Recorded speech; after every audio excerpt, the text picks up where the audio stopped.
नमस्कार दोस्तों। आज मैं आपके लिए लेके आया हूँ क्लास 8 की हिस्ट्री का chapter ruling the country side का पार्ट 1। दोस्तों, इस चैप्टर को हम लगभग 2 से 3 पार्ट में कंप्लीट करने की कोशिश करेंगे।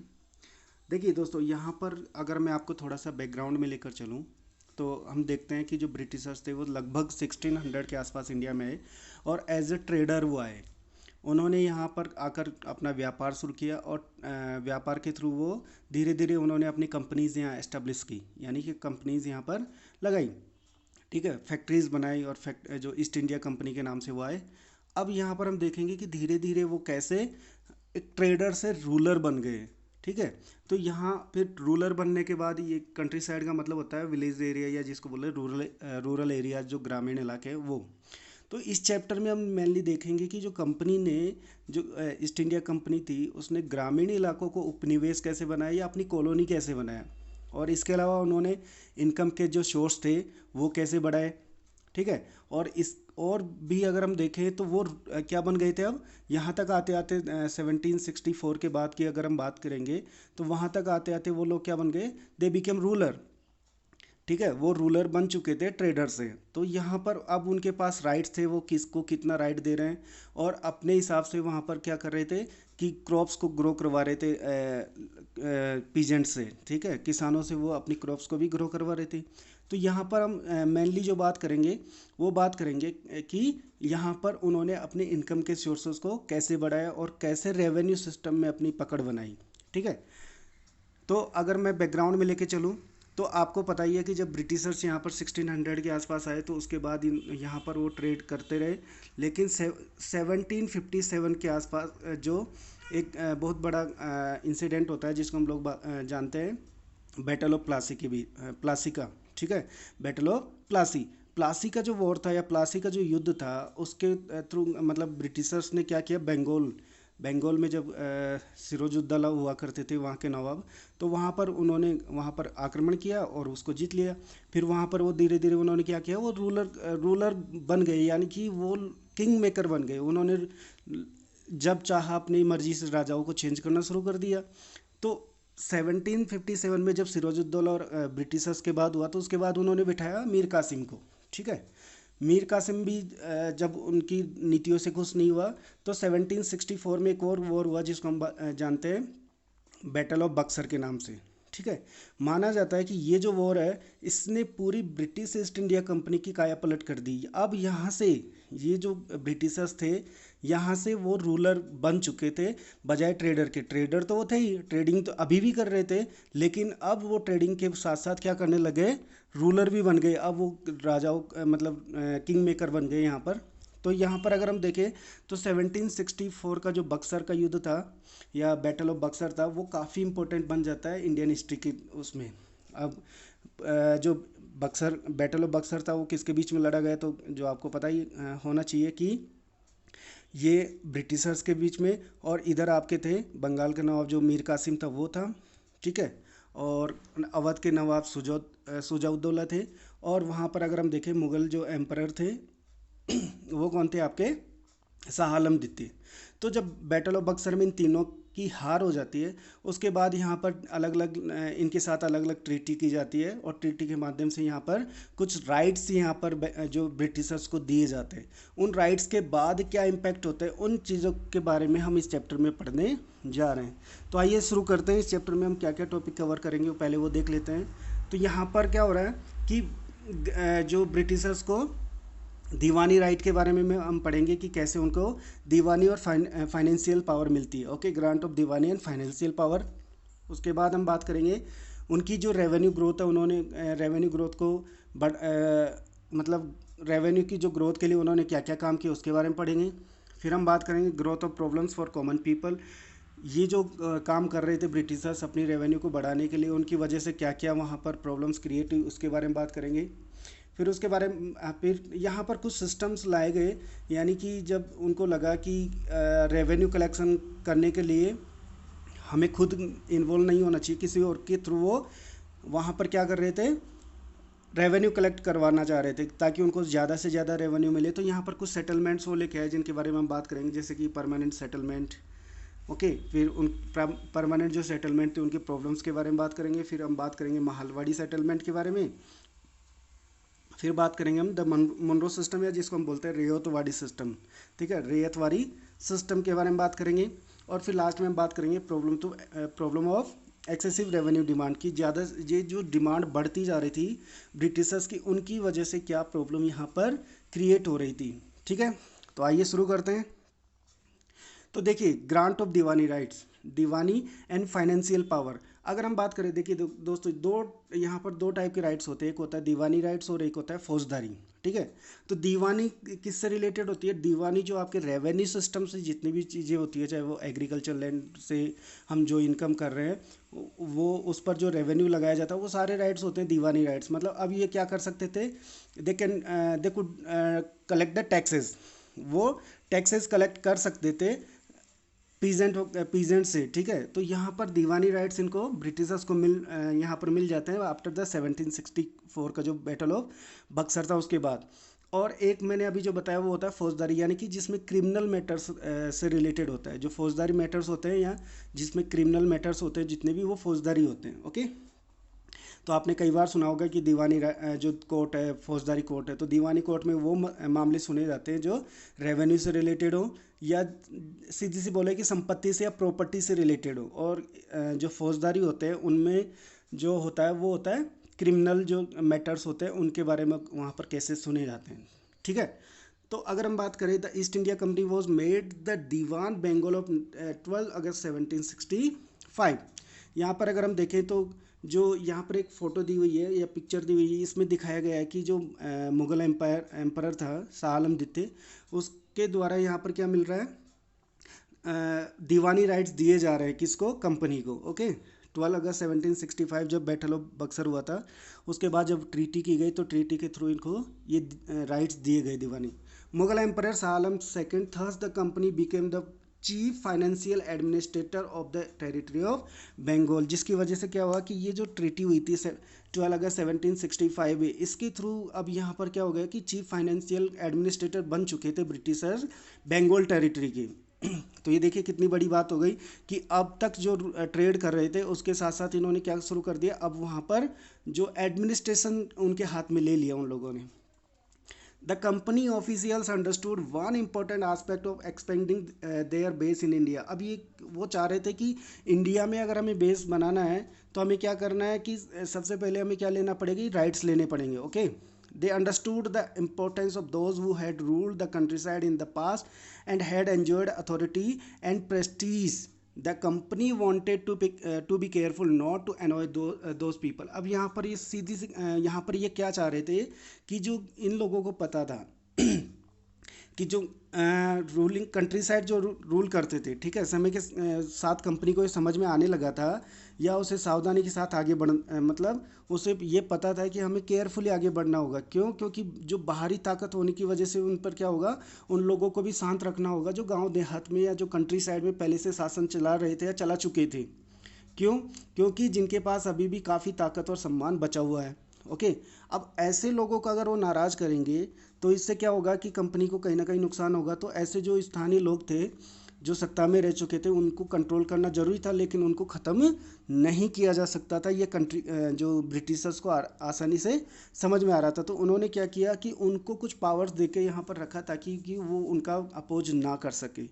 तो ये देखिए धीरे धीरे इन्होंने अपना बेस बनाना शुरू कर दिया कंट्री साइड या विलेज साइड में। ओके, अब बात करते हैं कि जो कंपनी का जो ग्रोथ रेवेन्यू था उसकी ग्रोथ कैसे हुई। अब ये क्या मानते थे, कंपनी जो दीवानी राइट्स तो उनको मिल गए थे, लेकिन अभी भी वो क्या मानती थी कि वी आर द ट्रेडर्स, कि अभी भी हम ट्रेडर्स हैं और कहीं ना कहीं वो चाहते थे कि जितना पैसा हम यहाँ से कमा सकते हैं उतना हमें यहाँ से कमाना चाहिए। ओके, तो initially the company was just interested in the collecting revenue so that it's trade and expenses could be financed, कि वो चाहते थे कि उनकी जो ट्रेड चल रहा है वो रेवेन्यू कलेक्ट कर रहे हैं, लेकिन उससे क्या हो कि उनके ट्रेड पे कोई फ़र्क नहीं पड़ना चाहिए, ट्रेड उनका बढ़ना चाहिए। Okay, but the company was not interested in setting up and any regular system of assessment and collection.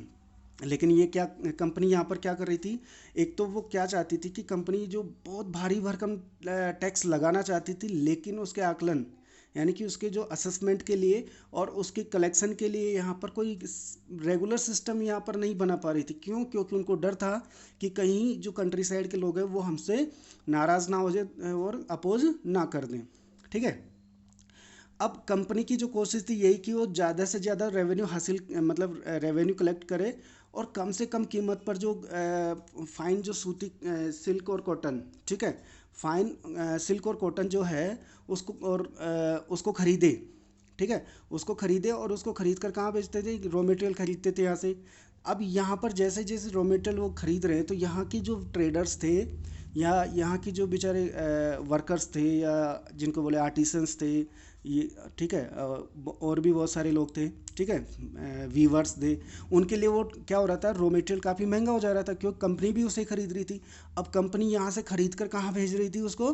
Britain में। और ब्रिटेन में वो लोग उसको मैन्युफैक्चर करके वापस इंडिया में ही बेच दे रहे थे। ठीक है, तो इससे काफ़ी वो दिक्कतें हो रही थी। तो कंपनी चाहती थी कि रेवेन्यू इंक्रीज करने के साथ साथ वो क्या करे कि कॉटन और सिल्क को भी चीप रेट में वो खरीद सके जितना पॉसिबल हो सके।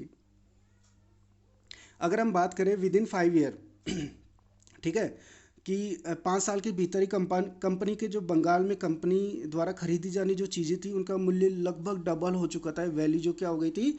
डबल हो गई थी। Okay, values of goods brought by the company in Bengal double. अगर हम बात करें तो यहाँ पर लगभग डबल हो चुकी थी। तो ये हम देख रहे हैं कि कंपनी ने कैसे अपने रेवेन्यू को जो रेवेन्यू की ग्रोथ की, यानी कि धीरे धीरे उन्होंने क्या किया कि चीज़ें तो सस्ती खरीदना शुरू किया और रेवेन्यू कलेक्शन बहुत ज़्यादा करना शुरू कर दिया। तो एक तरफ तो वो उनको लोगों को पैसा कम देना पड़ रहा था और लोगों से वो ज़्यादा पैसा यहाँ पर कलेक्शन कर रहे थे। अब इससे प्रॉब्लम्स क्या हुई? Growth of problems for common people. अब यहाँ पर जो बेचारे जो कॉमन पीपल थे उनके लिए कई दिक्कतें यहाँ पर उठ के आने लगी, जिसमें हम बात करें तो कौन सी प्रॉब्लम्स थी वो?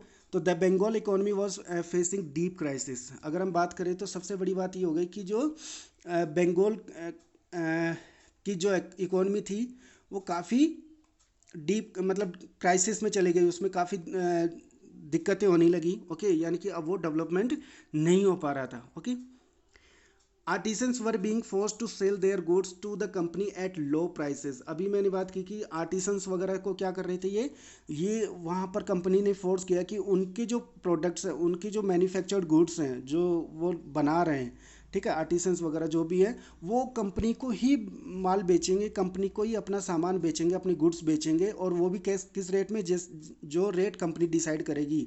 और कंपनी हमेशा क्या करती थी? लो प्राइसेस वहाँ पर डिसाइड करती थी। Hence most of them were deserting their villages. इसलिए वो क्या हुआ, लोगों ने गांव छोड़ना शुरू कर दिया। Peasants were not able to pay the dues.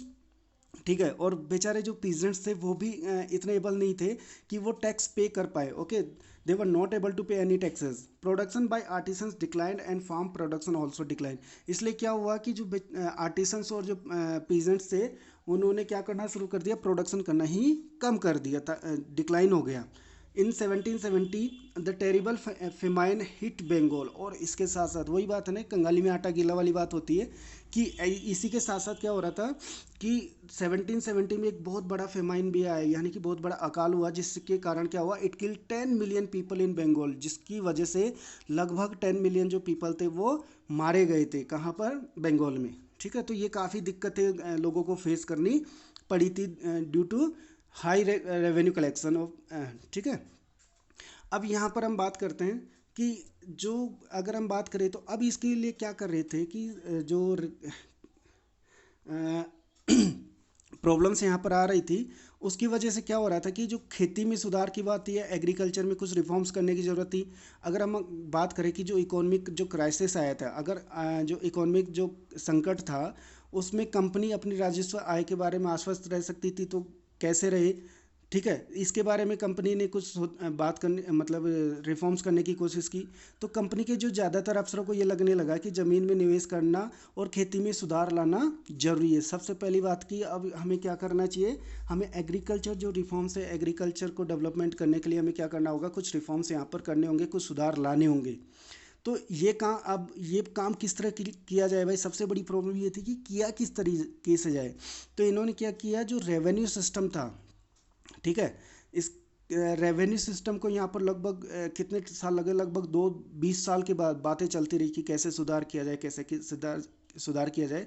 तो इन्होंने रेवेन्यू सिस्टम को सुधार करने के लिए आखिरकार जो था 1793 में अगर हम बात करें तो यहाँ पर एक जो परमानेंट सेटलमेंट लेके आए, जिसके थ्रू फिर यहाँ पर क्या हुआ कि जो रेवेन्यू कलेक्शन को मतलब फिक्स किया गया। तो यहाँ पर रॉबर्ट क्लाइव के बारे में अगर हम बात करें तो यही थे जिन्होंने यहाँ पर कुछ सुधार करने की कोशिश की। ओके, तो रॉबर्ट क्लाइव कौन थे? फर्स्ट बैरन क्लाइव। ओके, अगर हम देखें तो सबसे जो पहले ताकतवर गवर्नर जनरल थे उस टाइम के। Clive also known as Clive of India, commander in chief of British India. Okay, was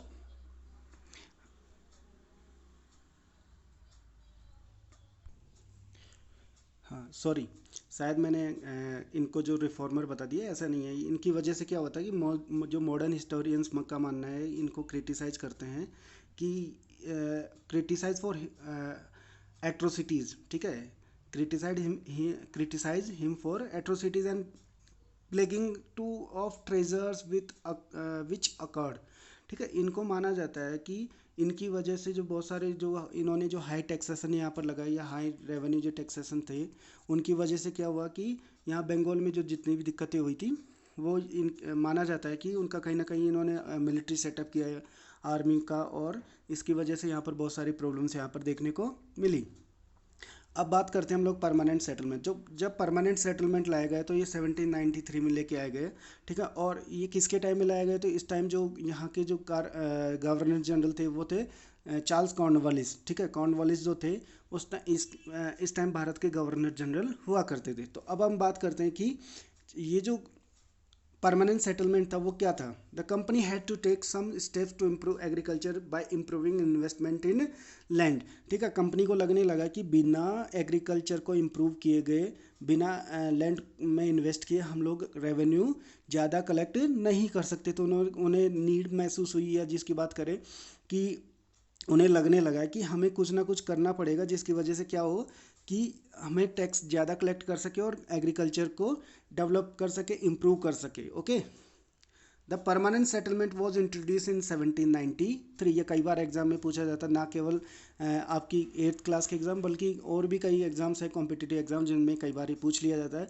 according to this the rajas and taluqdars. अब इसमें होता क्या था, कैसे ये टैक्स, क्या सिस्टम था इसमें कि टैक्स कलेक्शन का क्या सिस्टम था? तो देखो, according to this the rajas and taluqdars, ठीक है, जो राजाज होते थे या तालुकेदार जो होते थे वर रिकॉग्नाइज एज जमींदार्स, ठीक है। ये जो राजा थे और जो तालुकेदार थे इनको रिकॉग्नाइज किया गया जमींदार के रूप में। And were given the responsibility of revenue collection from the peasants, यानी कि जो राजा थे और जो तालुकेदार थे, जो लैंड ओनर्स थे, या जिनकी बात करें कि मनी लैंडर्स जो थे, उनको यहाँ पर जमींदार के रूप में माना गया और उनको एक रेस्पॉन्सिबिलिटी दी गई कि वो पीजेंट से टैक्स कलेक्शन करेंगे। और जैसा कि इसके नाम में लिखा हुआ कि ये परमानेंट सेटलमेंट था, तो यहाँ पर क्या था कि जो अमाउंट था, ठीक है, अमाउंट जो भी था वो फिक्स कर दिया गया। The amount to be paid was fixed permanently and hence the name permanent settlement. तो यहाँ पर क्या कर दिया गया, राजा और तालुकेदार को पहले से बता दिया गया कि आप हमें इतना टैक्स पूरे साल के लिए देंगे, चाहे भले आप जितना टैक्स कलेक्शन यहाँ पर करें। तो अब यहाँ पर हम देखेंगे कि कैसे प्रॉब्लम्स, क्या प्रॉब्लम्स होती है। तो आपको I hope permanent settlement system समझ में आया होगा कि इसका जो मतलब इंट्रोड्यूस कब किया गया, 1793 में। इस टाइम जो गवर्नर जनरल थे वो कौन थे? कॉर्नवालिस थे। ओके, और इसमें जो जमींदार का रोल प्ले कर रहे थे कौन थे? राजा और तालुकेदार। और टैक्स कलेक्शन यहाँ पर क्या था, जो टैक्स कलेक्शन की जो जिम्मेदारी थी वो राजा और मतलब जो तालुकेदार थे उनको दी गई थी। और यहाँ पर जो टैक्स पे था या टैक्स टू बी जो पेड था, अमाउंट टू बी पेड था, वो क्या था? फिक्स था, यानी कि कंपनी को आपको एक फिक्स अमाउंट वहाँ पर पेड किया जाना है। Okay, the company officials felt that it would ensure a regular flow of revenue. Company officials को लगा कि हमें भले ही वहाँ पर हो या ना हो, लेकिन हमारे पास एक फिक्स अमाउंट यहाँ पर आ जाएगा, ठीक है। They also felt that this would motivate the zamindars to invest in improving the land. यहाँ पर ये देख आप यहाँ देखो ब्रिटिशर्स के दिमाग में क्या था, ब्रिटिशर्स के दिमाग में ये था कि हम जब एक फिक्स कर देंगे तो यहाँ पर जो जमींदार्स हैं वो क्या करेंगे कि टैक्स मतलब टैक्स कलेक्शन को बढ़ाने के लिए, प्रोडक्शन को बढ़ाने के लिए, कि क्योंकि जितना प्रोडक्शन बढ़ेगा उनका टैक्स कलेक्शन भी उतना ही ज़्यादा होगा, तो उसको बढ़ाने के लिए वो क्या कर रहे हैं कि उनका मानना था कि वो एग्रीकल्चर में इन्वेस्ट करेंगे और इम्प्रूव करेंगे उसको, ताकि वो टैक्स कलेक्शन ज़्यादा कर सके और खुद भी अपने लिए बचा सकें। ठीक है, the zamindars would benefit from increase production because the revenue demand would not be increased. ठीक है, ये मैंने अभी आपको बताया कि जमींदार्स क्यों करना चाहेंगे ऐसा काम, क्योंकि उनको टैक्स तो क्या है, फिक्स है, टैक्स तो बढ़ना नहीं है, टैक्स तो उतना ही देना है कंपनी को जितना पे करना है। लेकिन वो पीजेंट से क्या करते हैं, अगर प्रोडक्शन ज़्यादा होगा तो उनके पास प्रोडक्शन ज़्यादा होने से क्या होगा, टैक्स कलेक्शन भी ज़्यादा होगा और वो कंपनी को पे करने के बाद अपने पास भी कुछ बचा पाएंगे। तो ब्रिटिशर्स का मानना था कि इसलिए वो क्या करेंगे, वहाँ पर एग्रीकल्चर में इन्वेस्ट करने की कोशिश करेंगे। अब यहाँ पर प्रॉब्लम्स क्या थी, the problems of permanent settlement, की कौन सी दिक्कतें थी जिसकी वजह से परमानेंट सेटलमेंट फेल हुआ। The revenue was fixed as such as high level that the zamindars found it difficult to pay. अब रेवेन्यू, कंपनी तो कभी अपना नुकसान चाहेगी नहीं, ईस्ट इंडिया जो कंपनी थी वो कभी नहीं चाहेगी कि उसका नुकसान हो, तो उन्होंने क्या किया कि मतलब टैक्स इतना ज़्यादा था, टैक्स जो अमाउंट फिक्स किया गया वो इतना ज़्यादा था कि जमींदार फाउंड इट डिफ़िकल्ट टू पे। जमींदार्स को हमेशा दिक्कत होती थी कि वो बचाना तो दूर, उसको पे करना ही मुश्किल हो रहा था उनके लिए। A zamindar who failed the pay the revenue lost his zamindari, और जो जमींदार टैक्स पे करने में फेल हो जाता था उसको क्या, उसके साथ क्या किया जाता था, उसकी जमींदारी छीन ली जाती थी, यानी कि उसको अपनी जमींदारी से हाथ धोना पड़ता था। Hence zamindars were not investing in the improvement of land, और यहाँ तक कि जमींदारों ने क्या किया कि लैंड के इम्प्रूवमेंट के लिए भी कोई इन्वेस्ट वहाँ पर नहीं किया। But the situation change by the first decade of the 19th century, there was price rise and expansion in cultivation. ठीक है, लेकिन अगर हम बात करें 19 जो सेंचुरी की बात करें फर्स्ट डिकेड की, तो वहाँ पर क्या हुआ, प्राइसेस बढ़ गए एंड एक्सपेंशन इन कल्टीवेशन, और कल्टीवेशन जो था उसका भी एक्सपेंड होने लगा, लोग ज़्यादा एग्रीकल्चर करने लगे। द इनकम ऑफ द जमींदार increase but it did not result in any gain for the company because of fix revenue demand. अब यहाँ पर कंपनी को फिर लगने लगा कि जब 19th सेंचुरी के फर्स्ट डिकेड में वहाँ पर जब कल्टीवेशन एक्सपेंड हुआ तो जमींदार टैक्स कलेक्शन तो ज़्यादा कर रहे थे, लेकिन कंपनी को तो उनको उतना ही देना था जितना कि परमानेंट सेटलमेंट के थ्रू वहाँ पर फिक्स किया गया था। तो कंपनी की रेवेन्यू यहाँ पर क्या हो रही थी, धीरे धीरे कम होने लगी और जो जमींदार है वो अपना रुतबा बढ़ाने लगे। तो इस वजह से कंपनी ने इसको बाद में जो इसको रिफॉर्म्स के तौर पर फिर दूसरी सिस्टम लाने की कोशिश यहाँ पर करेंगे। The zamindars preferred to earn as much profit as they could and seldom bothered about investing in land। अब यहाँ पर जमींदार क्या कर रहे थे, जितना प्रॉफिट वो कमा सकते थे, जितने अर्निंग वो कर सकते थे वो उतने करने की सोचने लगे। इसकी कोई उनको परवाह नहीं थी कि वो लैंड के लिए इन्वेस्ट करे या जो भी करे। Okay, they were just happy to lease out the land of land to tenants, और वो क्या कर रहे थे कि लैंड को tenant as a tenant peasants को देने लगे, किराएदार के रूप में देने लगे कि आप इस पर क्रॉप ग्रो करो, कल्टीवेशन करो और हमें क्या दो, यहाँ पर टैक्स पे करो, रेवेन्यू हमें दो। तो अब वो जब ऐसा कर रहे थे, उनको टेनेंट्स के रूप में दे रहे थे या किराएदार के रूप में दे रहे थे, तो वो क्यों उसमें इम्प्रूवमेंट करने लगे। The system was extremely oppressive for the cultivators. अब देखिए बेटा, कहीं ना कहीं जो लास्ट में जो अप्रेशन होना है या जो शोषण होना है या जो हम बात करें कि कितनी भी जो भी दिक्कतों का सामना करना है वो किसको करना होता था, कल्टिवेटर्स को, और कल्टिवेटर्स यानी कि peasants. Okay, he had to pay a high rent to the जमींदार but there was no security of his right on the land। एक तो उनके पास कोई ज़मीन का राइट नहीं था, वो एज ए टेनेंट उस पर काम कर रहे थे, किराएदार के रूप में काम कर रहे थे, और दूसरी बात उनको इतना टैक्स पे करना पड़ता था कि वो अपनी लाइवलीहुड के लिए भी इतना नहीं बचा पाते थे जितना कि उनको ज़रूरत हो। Okay, cultivators often had to take loan from the money lenders to pay rent. अब यहाँ पर देखिए बेटा, अब जमींदार ने भी अपना सिस्टम वो कर लिया कि जमींदार उनको किराए में देते कि आप इस साल के लिए इतने में हम आपको ये लैंड दे रहे हैं, इतना किराया हम आपसे लेंगे। तो कई बार ऐसा होता था कि क्रॉप फेल हो जाती थी, जिसकी वजह से टैक्स पे करने के लिए, रेंट पे करने के लिए भी जो पीजेंट्स थे उनको कहाँ से लोन लेना पड़ता था, मनी लेंडर्स थे। और धीरे धीरे वो क्या होता था, डेब्ट ट्रैप में फंसते चले जाते थे या उधारी के जाल में वो फंसते चले जाते थे। Failure of payment of the rental mean eviction of for the cultivator from the land. अगर वो वहाँ पर क्या नहीं कर पाते थे, रेंट नहीं दे पाते थे, तो उनसे वो लैंड छीन ली जाती थी। इसलिए उनको कहीं ना कहीं उधार लेकर भी क्या करना पड़ता था, रेंट पे करना पड़ता था जमींदार्स को। तो ये बहुत सारी दिक्कतें वहाँ पर पीजेंट्स को फेस करनी पड़ी ड्यू टू परमानेंट सेटलमेंट। अब हम जो बात करेंगे वो बात करेंगे सेकंड सेटलमेंट सिस्टम की, जिसको हम बोलते हैं Mahalwari settlement system. By the early 19th century the company officials were planning to change the revenue system. ठीक है, 19th सेंचुरी के अर्ली की अगर हम बात करें तो कंपनी ऑफिशियल्स ने यहाँ पर फिर प्लान किया कि हमें रेवेन्यू सिस्टम चेंज करना चाहिए। क्यों? क्योंकि प्रोडक्शन तो बढ़ रहा है लेकिन हमारे जो टैक्स कलेक्शन है वो तो बिल्कुल फिक्स हो गया ड्यू टू परमानेंट सेटलमेंट। तो वहाँ पर उन्होंने चेंज करने की सिस्टम सोची। A new system was devised Holt Mackenzie. और ये जो नया सिस्टम जो लेके आया, जिसको हम महालवाड़ी सिस्टम बोलते हैं, ये कौन लेके आया? होल्ड मैकेंजी नाम का जो ब्रिटिशर्स थे वो लेके आए। Mackenzie was convinced about the importance of village in the north Indian society. ठीक है, मैकेंजी को मतलब मैकेंजी उससे काफ़ी कन्विंस थे कि जो इंडियन सोसाइटी है नॉर्थ इंडिया में, विलेजेस जो जिसको हम बोलते हैं विलेज सोसाइटी जो है, वो काफ़ी इंपॉर्टेंट है। ठीक है, he wanted to preserve this important social institution. He sent collectors to different villages to take survey. अब यहाँ पर वो चाहते थे कि ये जो विलेजेस जो हैं, he wanted to preserve this important social institution. जो यहाँ पर जो सोशल इंस्टीट्यूशन जिसे हम विलेज के नाम से जानते हैं, ये काफ़ी इंपॉर्टेंट है। वो चाहते थे कि इसको प्रिजर्व करके रखा जाए। इसलिए उन्होंने क्या किया, उन्होंने कुछ कलेक्टर्स को वहाँ पर भेजा डिफरेंट डिफरेंट विलेजेस में एक सर्वे करने के लिए। ओके, कि आप जाकर वहाँ रेवेन्यू सिस्टम का यहाँ पर आप सर्वे कीजिए। Data regarding land size and type and customs and rights of the different group were collected.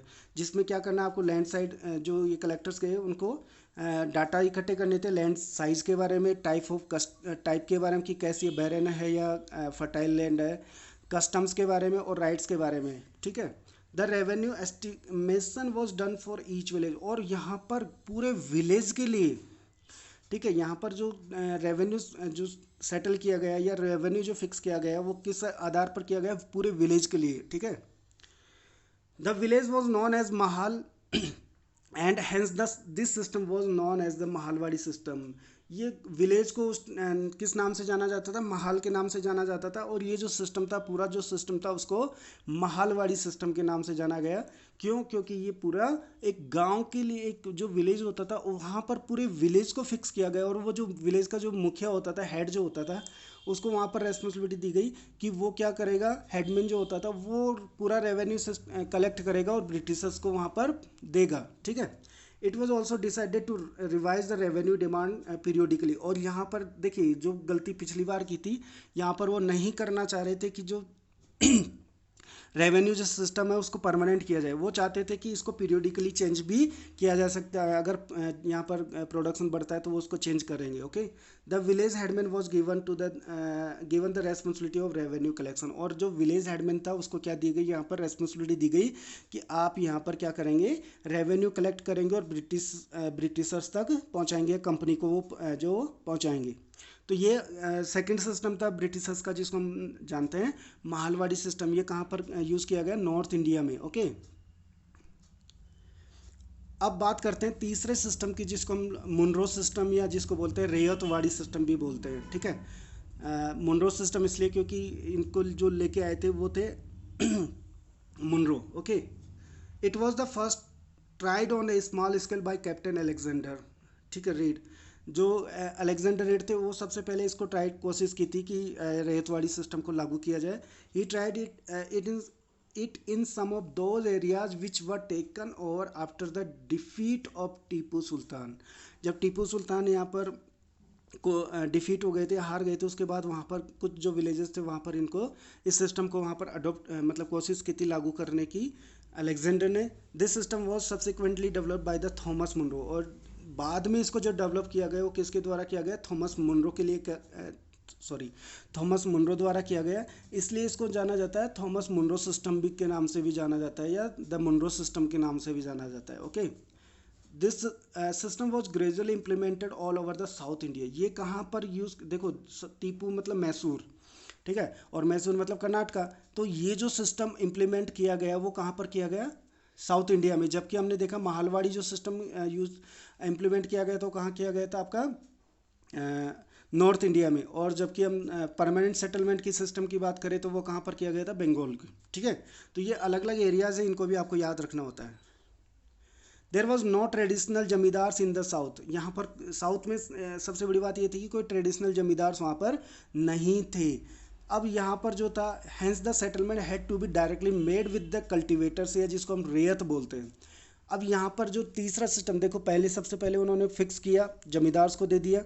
दूसरा उन्होंने जो वहाँ पर जो विलेज हेडमैन था उसके थ्रू कलेक्शन किया। अब तीसरा वो कंपनी क्या कर रही है, डायरेक्ट रेयत के पास पहुँच रही है, डायरेक्ट पीजेंट के पास पहुँच रही है, या कल्टिवेटर्स जो थे उनके पास पहुँच रही है, जिनको कल्टिवेटर्स को रेयत के नाम से जाना जाता है। Okay, the ryots had been tilling the land for the generations. ठीक है, रेयत कौन थे, जो लैंड को जोतते थे, टिलिंग करते थे, काफ़ी जनरेशन टू जनरेशन उनको जो टिल करते आ रहे थे।